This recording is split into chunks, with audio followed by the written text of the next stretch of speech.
রাজ্য রাজনীতি আমি একটু বুঝি কম, কিন্তু কিছু কিছু প্রশ্ন মনের মধ্যে দানা বেঁধেই থাকে।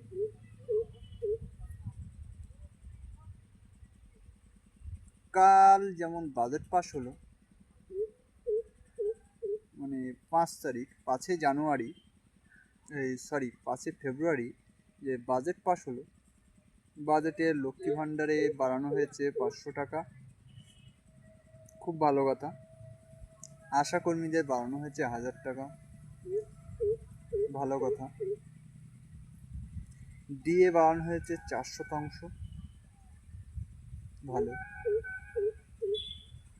আর যারা মাধ্যমিক পাস তাদেরকে 1500 টাকা করে ভাতা দেওয়া হবে। ভাতায় ভাতায় দেশটা বা রাজ্যটা কি শেষের মুখে বলে কি আপনার কি মনে হয়? ভাতায় ভাতায় রাজ্য শেষ হয়ে যাবে? এই ভাতা না দিয়ে উচ্চ মাধ্যমিকদের বা যারা বিএ পাস করেছে তাদেরকে একটা কর্মসংস্থানের কথা কি বলা গেল না?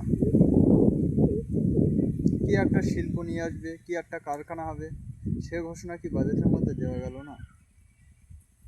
প্রশ্নগুলো থেকে যায়, কোনটা ভালো কোনটা খারাপ কোনটা বিরোধিতা ওসব আমি বুঝি না।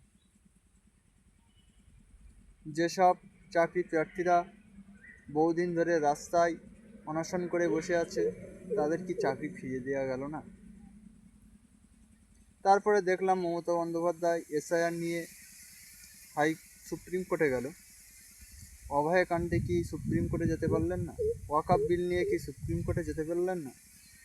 কালিয়াগঞ্জে তামান্নার মৃত্যুতে কি সুপ্রিম কোর্টে যেতে পারলেন না? প্রশ্নগুলো থেকে যায়, উত্তরটা আপনারাই দেবেন যে ভালো কথা বললাম, ঠিক বললাম কি ভুল বললাম। আজ এই পর্যন্তই, দেখা হচ্ছে অন্য ভিডিওয়। ভালো লাগলে লাইক কমেন্ট সাবস্ক্রাইব করে পাশে থাকবেন।